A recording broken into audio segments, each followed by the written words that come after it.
আমাদের জীবনে দুটি পথ খোলা, আমাদের জীবনে দুটি পথই খোলা, একটি প্রবৃত্তি, একটি নিবৃত্তির। তো প্রবৃত্তি এবং নিবৃত্তির এই পথে আমরা কোন পথ বেছে নেব? এখন দেখছেন YouTube channel Nitai media live. দুর্যোধনের স্থানে ভরত থাকত, মহাভারত বা কুরুক্ষেত্র রচনা হতো না, রামায়ণ হতো। আর যদি ভরতের স্থানে ত্রেতায় দুর্যোধন দুঃশাসন থাকত, সেটা রামায়ণ না হয়ে মহাভারত হয়ে যেত।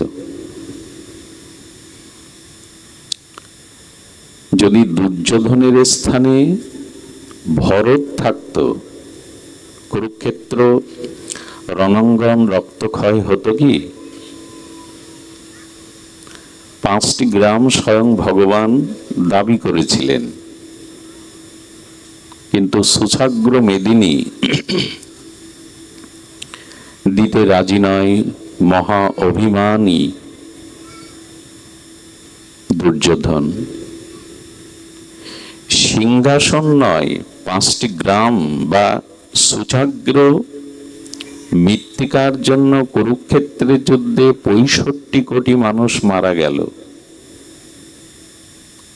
রক্তের গঙ্গা, মৃত্যুর মিছিল, যা পৃথিবীতে দ্বিতীয়বার ঘটেনি এই কুরুক্ষেত্রের মহারণে একটি কারণে। ভরতের মতো সাধু যদি দুর্যোধনের জায়গায় থাকতো, রামায়ণ হতো, মহাভারত হতো না। যে সিংহাসন, যে ভূমির জন্য আজ এই কুরুক্ষেত্রে, সেই সিংহাসন পরিত্যাগ করে ভরত 14টা বছর প্রভু রামচন্দ্রের চরণ পাদুকা আর তিনি অর্চন পূজা বন্দনা করেছেন। পার্থক্য শুধু এই, ভরতের মতো সাধুত্ব, ভরতের মতো ত্যাগ, ভরতের মতো ইষ্টপ্রীতি, ভরতের মতো ভগবৎ চরণে সশুক বাসনা জলাঞ্জলি দিয়ে শুধু তার সুখে সুখ, এই জাতীয় ভরত চরিত্র যদি কোথাও থাকে, সেখানে হিংসা, যুদ্ধ, লোকক্ষয়, মহাভারত রচনা হবে না। আজ বড় প্রয়োজন ত্যাগের, আজ বড় প্রয়োজন ভরতের, যিনি সিংহাসনকেও পদ মনে করেন না, তিনি পদ মনে করেন রাজীবলোচন প্রভু রাঘবেন্দ্র সরকার রামচন্দ্রের চরণকেই। আমাদের জীবনে দুটি পথ খোলা, আমাদের জীবনে দুটি পথই খোলা, একটি প্রবৃত্তি, একটি নিবৃত্তির। তো প্রবৃত্তি এবং নিবৃত্তির এই পথে আমরা কোন পথ বেছে নেব? আমাদের একটি ত্যাগের পথ, একটি ভোগের পথ, একটি জুগুপ্সা রস, ঘৃণিত রস, আর একটি অপ্রাকৃত অপার্থিব চিন্ময় রস। কোন রসকেই গ্রহণ করব আমরা? যেটি ঘৃণিত রস, যেটি অভিশপ্ত রস, না অপার্থিব চিন্ময় পরম চমৎকারিত আস্বাদন রস? কোনটা নেব? এ প্রসঙ্গে বলে রাখি, প্রাক্তন এবং আধুনিক শুভ সংস্কার ব্যতীত এই জুগুপ্সা সংসারের কাম কামনার রস থেকে আর অপার্থিব চিন্ময় চমৎকারিত আস্বাদনময় ভগবৎ রসের দিকে মতি কোনো জন্মেই যাবে না, যদি পূর্ব এবং বর্তমান, আধুনিক এবং প্রাক্তন সুসংস্কার না থাকে। এই জগতের কোনো যৌবনে, কোনো রূপে রস হতে পারে না।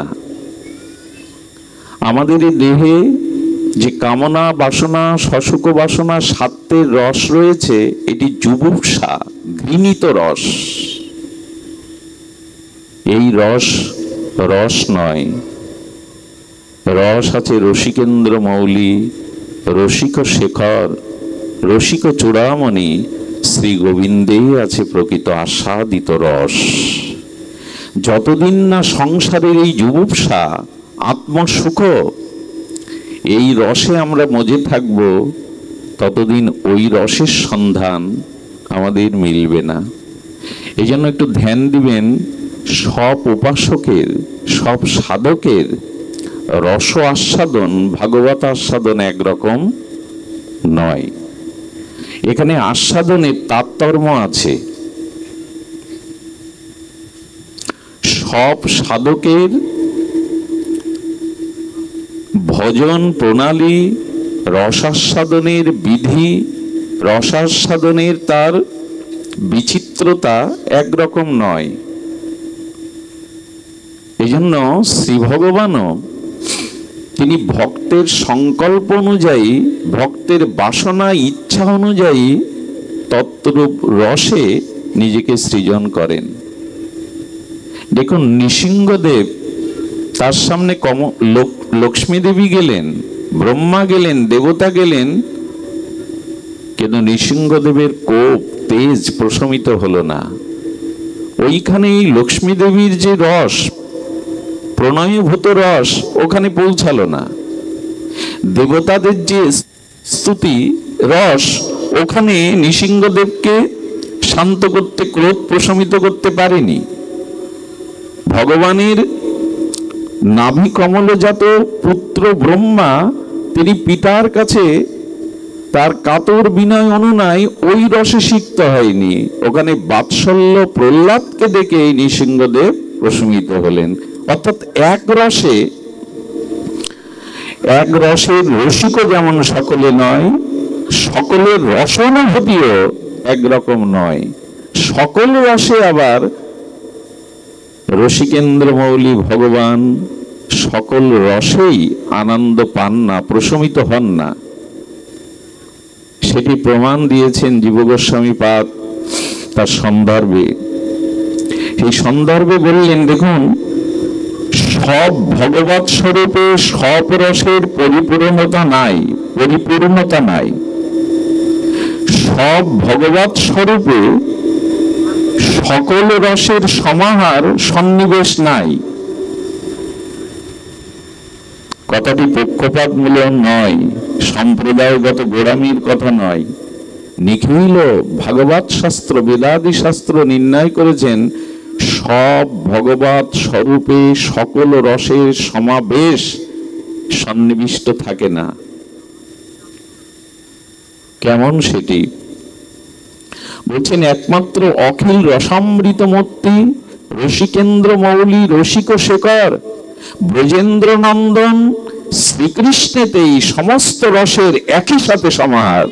অন্য কোনো ভগবৎ স্বরূপে এই সমাহার নাই। রাম সীতাতে রসের সমাহার আছে, সেটা মর্যাদার। বহু বল্লভ রামচন্দ্র হতে পারবেন না। এক পত্নী ধরো, এক আদর্শ মর্যাদা সীতা ছাড়া অন্য রমণীতে প্রভুর রতি হবে না। ওখানে মর্যাদার রস কাজ করছে, সহধর্মনিত্য রস কাজ করছে। এই জন্য রামচন্দ্র বহু বল্লভ হতে, এই রস রামচন্দ্রের মধ্যে অভাব। এই জন্য রাম সীতাকে দর্শন করে, যুগলকে দর্শন করে দণ্ডকারণবাসী মহান ঋষিরা প্রার্থনা করেছিল, আমরা তোমার যুগল মাধুর্য ভজন করতে চাই। যুগ যুগান্তর যারা অমলাত্মা, বিমলাত্মা, ধ্যানীগণ, মুনিগণ, তারা রাম ও সীতা যুগল দর্শন করে বলেছিল, আমরা যুগল ভজন রস আস্বাদন করতে চাই। রঘুপতি রামচন্দ্র বললেন, এই লীলাতে তা সম্ভব নয়। যাও শ্রীধাম বৃন্দাবনে, ভৌম বৃন্দাবনে তোমরা ব্রজবাসী গোপীদের গৃহে জন্ম নাও। আমি বহু বল্লভ, বহু রসে রসিকেন্দ্র হয়ে যখন গোবিন্দ হয়ে যাব, শ্যাম সুন্দর হয়ে যাব, তখনই তোমরা যুগল মাধুর্য রসের, উজ্জ্বল রসের আস্বাদন পাবে। তাহলে রামচন্দ্রতেও, রাঘবেন্দ্র সরকারেও সকল রসের সমাবেশ নাই। ভগবান শঙ্কর পার্বতীতে বলেন, ওখানে নিখিল রসের সমাহার নাই। ধ্যান দিন, জগৎ পিতা এবং জগৎ মাতা গিরিজা এবং শ্রীমান মহাদেব, তাদের মধ্যে আছে আদর্শ জগতের পাতিব্রতা ধর্ম এবং পতিত্ব ধর্ম। সেখানে আছে আদর্শ সহধর্মিণী, তাকেই বলে, কাকে বলে? স্বামীর সহযাত্রী হয়ে যিনি ধর্মে অনুপ্রেরণা দিয়ে স্বামী এবং স্ত্রী দুজনে মিলে সেই পারলৌকিক পরম কল্যাণ, আধ্যাত্মিক কল্যাণে একই সাথে একই মনে সহযাত্রী হয়ে ব্রতী হন, তাকে সহধর্মিণী বলে না। একই সাথে ধর্মকর্ম করব একই মন প্রাণ নিয়ে, আর আমরা আধ্যাত্মিক অনুশীলনের পথে অগ্রগামী হবে, একে সহধর্মিণী বলে না। সহধর্মিণী তাকেই বলে যেদিন পুরুষ এবং নারী অভিমান দুজনের থাকবে না, আত্মস্বরূপে গোপী ভাবে যেদিন ওই নিত্য লীলাতে দুজন একসাথে সখী মঞ্জরি রূপে পৌঁছাতে পারবে, তাকে বলে সহধর্মিণী। ভগবান শিব পার্বতীকে ছাড়া, গিরিজাকে ছাড়া আর কারো গ্রহণ করতে পারবেন না। এই জন্য ভগবান শঙ্কর গিরিজাতেও এই বহুবিধ রসের সন্নিবিষ্ট সমাহার নাই। এখানে পতিত্ব, সহধর্মিণীত্ব, এই আদর্শ বিরাজ করছে। ভগবান বিষ্ণুতে নাই, নারায়ণে এই রস নাই।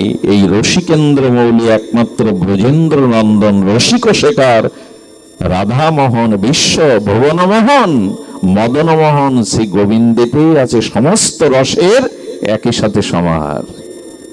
এই জন্য সাধকের প্রাক্তন সংস্কার, বর্তমান সংস্কার, তার অভিরুচি অনুযায়ী এক একজন সাধক এক একটা রুচির সাধন মার্গে যেতে স্বভাবত তাকে প্রেরণা দেয়।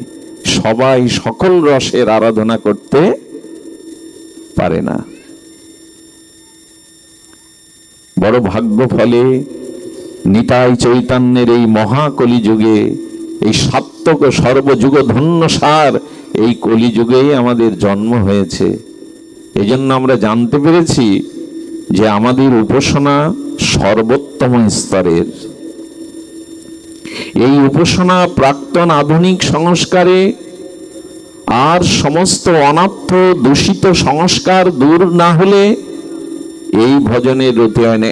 এক একজন ভক্তের হৃদয়ে সহজাত প্রাক্তন আধুনিক সংস্কারে যে জাতীয় সংকল্প, ইচ্ছা, কামনা উদয় হয়, সে সেই রূপ ভগবৎ স্বরূপের রসে ভজন শুরু করে। সকলের কাছে সকল ইষ্ট ভজনীয় নয়। গোপীদের সামনে যদি নারায়ণকে আনেন, গোপীদের সামনে যদি বিষ্ণুকে আনেন, ওরা ওকে চিনবে না। চার হাত শঙ্খচক্র গদাপদ্ম বিষ্ণুকে এরা চিনবে না। এমনকি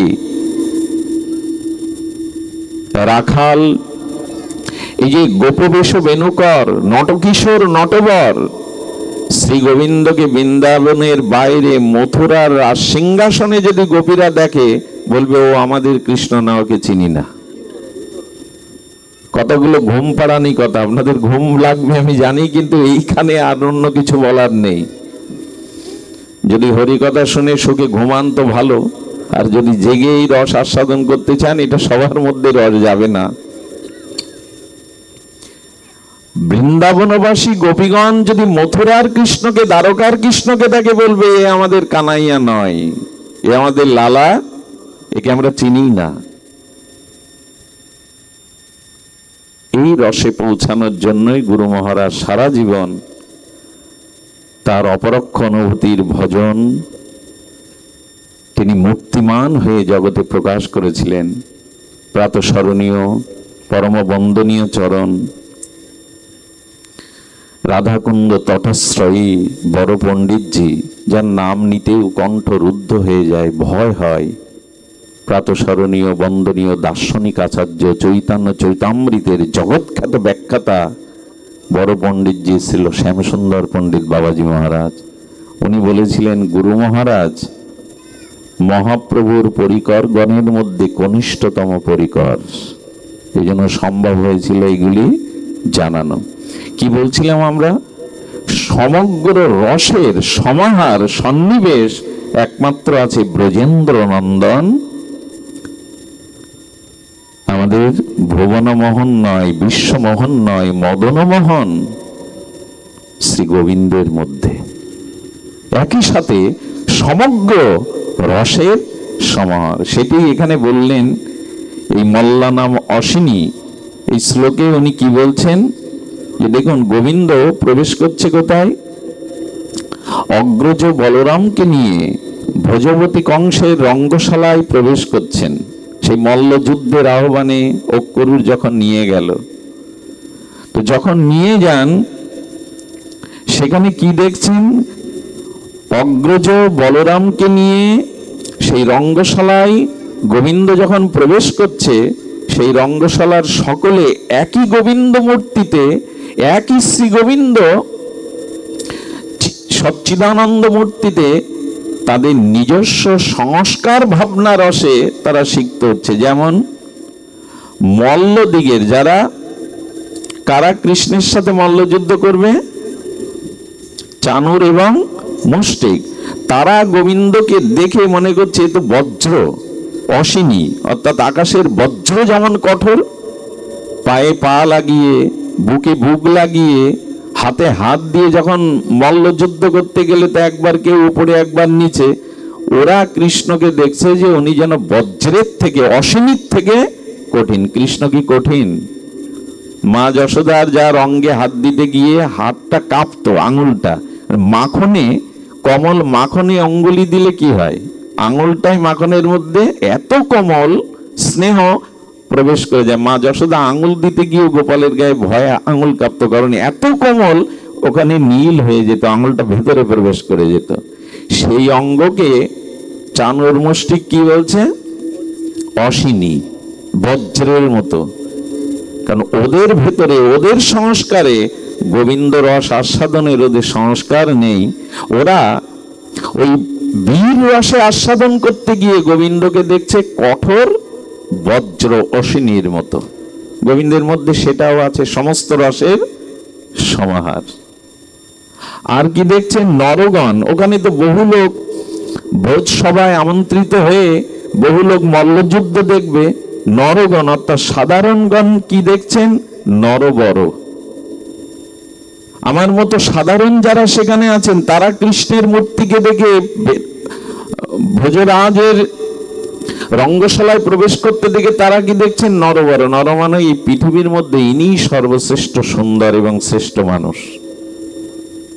দেখুন, একই কৃষ্ণ মূর্তিতে যার যেমন সংস্কার, যার যেমন রসানুভূতি, সে দেখছে নরবর। ইনি হলেন নরগণের মধ্যে বর মানে শ্রেষ্ঠ মানুষ। তারা কিন্তু গোবিন্দকে দেখছে না, প্রেমময়কে দেখছে না, রাধাবল্লভকে দেখছে না, তারা দেখছে মনুষ্যগণের মধ্যে শ্রেষ্ঠ। যুবতীগণ কি দেখছেন?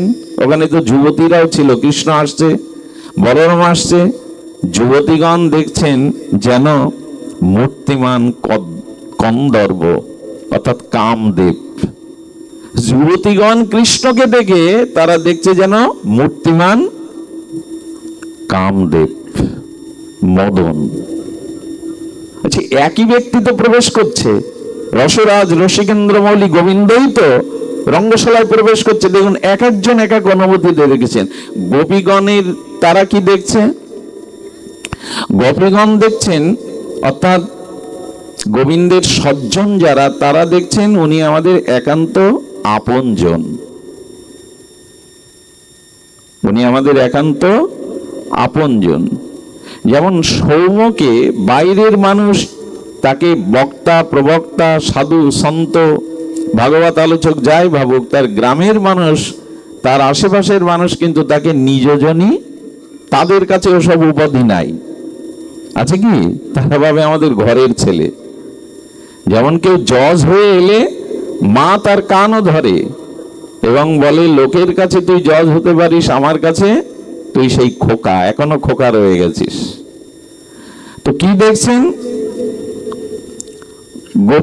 গোপগণ তারা দেখছেন যে আমাদের সজ্জন প্রবেশ করছে, আর নরপতিগণ, যারা নরপতিগণ মানে রাজেন্দ্র বর্গ যারা ওখানে সমাসীন ছিলেন, তারা দেখছেন যেন আমাদের স্বয়ং শাসনকর্তা প্রবেশ করছে। একই গোবিন্দ মূর্তিতে কি জাতীয় রসের সমাহার দেখুন, এটা অন্য কোনো ভগবৎ স্বরূপে নাই। তারা কি দেখছেন, নিরুপতিগণ রাজাগণ যেন আমাদের শাসনকর্তা প্রবেশ করছে রঙ্গালয়ে।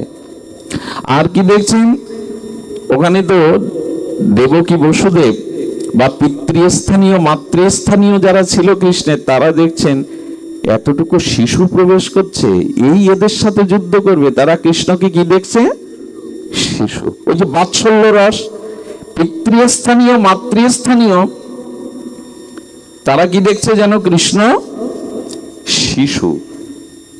আপনারা লক্ষ্য করবেন, সীতামার সামনে হনুমানজি যখন গিয়েছিলেন, দেখেছিলেন হনুমান খুব ক্ষুদ্র রূপ নিয়ে গিয়েছিলেন। তদুত্তরে সীতামার প্রশ্নে বলেছিলেন, মা, মায়ের কাছে সন্তান চিরকালই শিশু, বড় হয় না, আজও হয় না।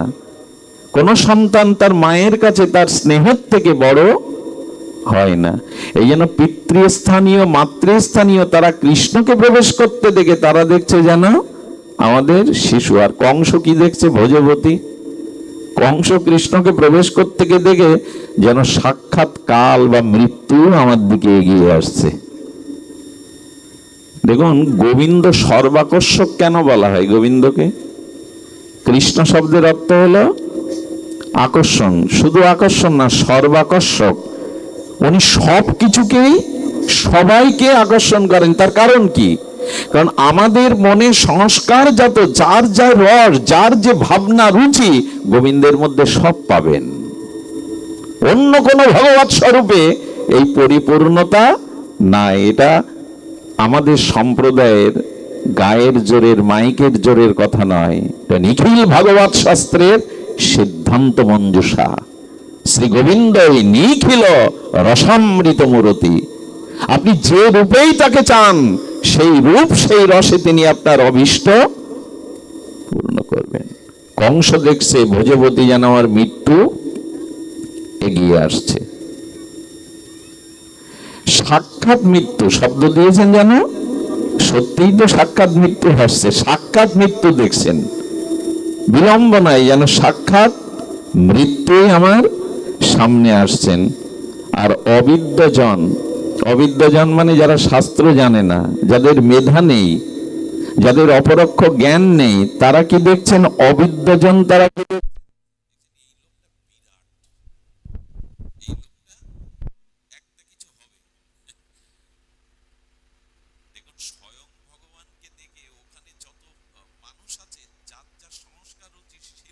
ভগবান মনে করছে না, শিশু মনে করছে না, কন্দর্প মনে করছে না, মৃত্যু মনে করছে না। তারা দেখছে এই মানুষটা বিরাট কিছু।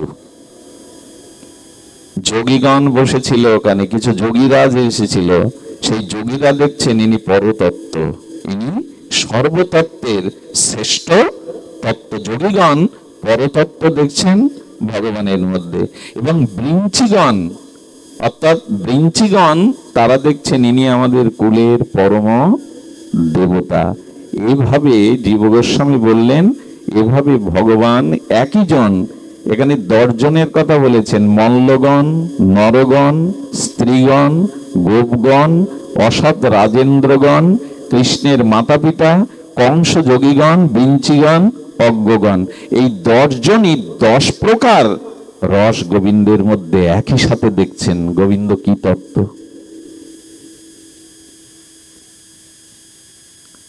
অখিল রসামৃত মূরতি।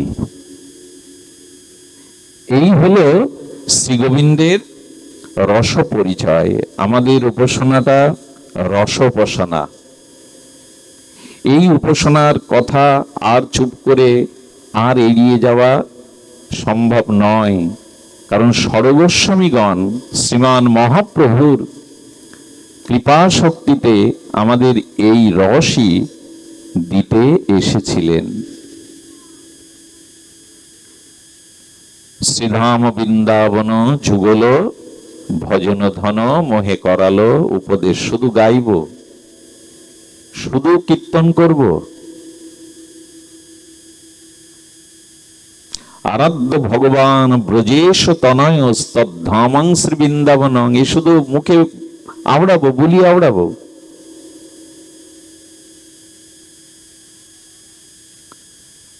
গোপী আনুগত্য বিনা ঐশ্বর্য জ্ঞানে ভজিলেও নাহি পায় ব্রজে ব্রজেন্দ্র নন্দনে। গোপী আনুগত্য বিনা ঐশ্বর্য জ্ঞানে ভজিলেও নাহি পায় ব্রজে ব্রজেন্দ্র নন্দনে। গোপী আনুগত্য বিনা চৈতন্য চরিতামৃতের সেই পরম পয়ার বৃন্দাবনের অপ্রাকৃত নবীন মদন কাম বীজ কাম গায়ত্রীতে যার উপাসন। কোথায় তা?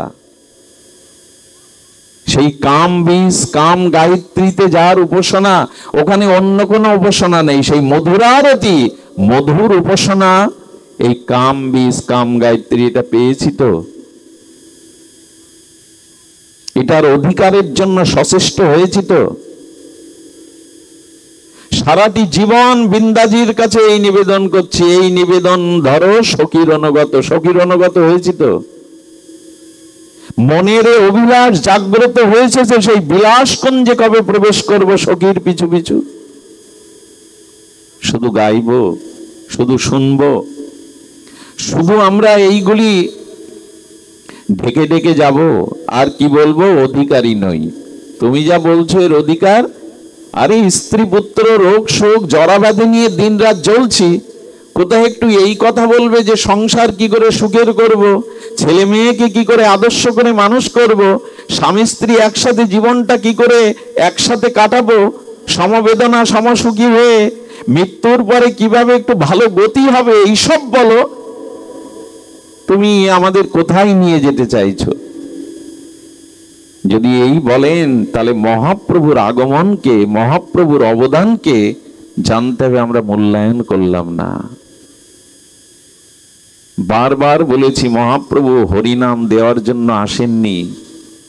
হরিনাম দান মহাপ্রভুর এটা গৌণ, মুখ্য না, এটা প্রধান কারণ না। শ্রী হরিনাম সর্বসাধন শিরোমণি, নববিধা ভক্তির সর্বশ্রেষ্ঠ হরিনাম, তবু বলছে এটা গৌণ, এটা মুখ্য না। মহাপ্রভু হরিনাম দিতে আসেননি, তাহলে অন্য যুগ অবতারের মতো তাকেও যুগ অবতার হয়ে থাকতে হতো। শুধু হরিনাম নিলে পাওয়া, ওই জায়গায় যাওয়া যাবে না। এটা খুব শক্ত কথা, এটা রাধাকুণ্ডে বসে বলার কথা, এটা আমাদের প্রাতঃস্মরণীয় আচার্যদের বলার কথা। যেন আমাকে ক্ষমা করেন আপনারা, এইখানে এই মাটিতে এ বলার কথা না। সব কথা সবখানে প্রকাশ হয় না, সব রস সবখানে সমাবিষ্ট হয় না। তবু বলবো, শুধু হরিনাম করলে মহাপ্রভুর মহা অবদান পাবেন না। কিভাবে হরিনাম করতে হবে সেটা আপনাকে জানতে হবে। একটা দৃষ্টান্ত দেই, মর্মস্পর্শী দৃষ্টান্ত। হরিদাস ঠাকুর 3 লক্ষ নাম করলেন, মহাপ্রভুর মুখে কি উচ্ছ্বাস! হরিদাস আছিল পৃথিবীর শিরোমণি। কত বললেন, কত করে বললেন, বললেন হরিদাস চলে গেল প্রাণে বাঁচা। মহাপ্রভু প্রাণে বাঁচছেন না। স্বাতন্ত্র সঙ্গ কৃষ্ণ দিয়েছিল, কিন্তু সঙ্গ ভঙ্গ হলো। কত আক্ষেপ করছেন, চোখের জল ফেলছেন, বলছেন হরিদাস আছিল পৃথিবী শিরোমণি। কিন্তু জেনে রাখুন, শ্যামসুন্দর পণ্ডিত বাবাজি বললেন, এই ঠাকুর হরিদাসও খেদ করলেন শেষে। কি খেদ জানেন? সারা জীবন হরে কৃষ্ণ মহামন্ত্র কীর্তন করলে শেষে শ্রীকৃষ্ণ চৈতন্য বলার ইচ্ছা কেন হলো তোমার? বোঝা যায় কি প্রশ্নটা? জিজ্ঞাসাটা বোঝা যায়? সারা জীবন তো 3 লক্ষ হরে কৃষ্ণ নাম করলেন, তো শেষে কেন শ্রীকৃষ্ণ চৈতন্য বলিতে বারবার কেন শেষে এসে শ্রীকৃষ্ণ চৈতন্য কেন বললে? বলেন মহাপ্রভুর চরণ আশ্রয় ব্যতীত, মহাপ্রভুর সুদৃষ্টি করুণা ব্যতীত হরিনামে প্রেম পাওয়া যাবে, হরিনামে বৈকুণ্ঠ গতি পাওয়া যাবে, যুগল মাধুর্য রসের আস্বাদন হবে না। যদা যদা গৌর পদারবিন্দে, যতদিন না গৌর চরণে তোমার সমর্পিত নিবেদন ভাব আসছে, যতদিন নিতাই চৈতন্যের বিশেষ কৃপা দৃষ্টি না পাচ্ছ, ততদিন নিতাই চৈতন্যের কৃপা, ব্রজ প্রেম, ব্রজ মাধুর্য ব্যতীত হরিনাম তোমাকে প্রেম দিতে পারে। যে প্রেম ধ্রুব পেয়েছিল, প্রহ্লাদ পেয়েছিল। ধ্রুব, প্রহ্লাদ, ব্রহ্মা, উদ্ধব ব্রজের মাধুর্য রসের আস্বাদন, উজ্জ্বল রসের আস্বাদন পায়নি। আমার লোমের দিকে তাকান, লোমকূপের দিকে ভয় হচ্ছে কথা বলতে। প্রহ্লাদ পায়নি, ধ্রুব পায়নি, উদ্ধব মহারাজও পায়নি, পায়নি ব্রহ্মা। হরিদাস যে নাম করেছেন সেই নাম প্রেম হয়েছিল, গৌর তাকে শিরোমণি বলেছিল, কিন্তু বৈকুণ্ঠ গতি, স্বরূপ গতি আর ভৌম নিকুঞ্জ বৃন্দাবনে রাধা মাধবের যুগল সেবায় গোপী আনুগত্য, যে মাধুর্য উন্নত উজ্জ্বল রসের সেবা, সেই হরিনাম এই হরিনাম নয়। যারা মহাপ্রভুর চরণাশ্রয় পূর্বক পরম্পরা সদ্গুরুদেবের কৃপায় মঞ্জুরি ভাব সাধনা পেয়েছেন, সেই মঞ্জুরি স্বরূপে রাধা রানীর কোন মঞ্জুরি কিঙ্করীর আনুগত্যে, গুরু মঞ্জুরির আনুগত্যে, গুরু মঞ্জুরির পেছনে যুগল সেবা, মাধুর্য রসের সেবাকে বুকে নিয়ে ওই সেবা নিত্য স্মরণ করতে করতে যারা হরিনাম করে, তারাই কেবল ওই উজ্জ্বল রসের সেবা প্রাপ্ত হয়। তাই হরিদাস খেদ করে বললেন, আমি হরিনাম করে প্রেম পেয়েছি, তোমার চরণ পেয়েছি, কিন্তু তোমার যুগল মাধুর্য রসের আরাধনা আমি পাইনি। তাই শেষবার বলে গেলেন শ্রীকৃষ্ণ চৈতন্য, যাতে তোমার কৃপায় কোনো কালে এই যুগল আরাধনার মঞ্জুরি ভাব সাধনার উজ্জ্বলোন্নত মাধুর্য রস পাই।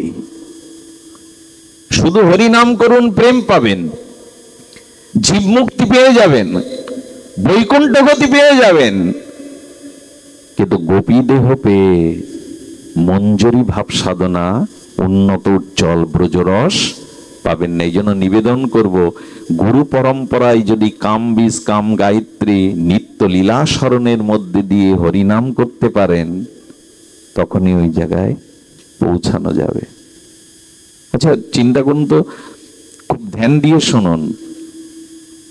প্রহ্লাদ সাধারণ না, তাদের ভিতরে কোনো কামনা ছিল না, শশক বাসনা স্বার্থ ছিল না, কোনো চাওয়া পাওয়া ছিল না, ধ্রুবেরও ছিল না,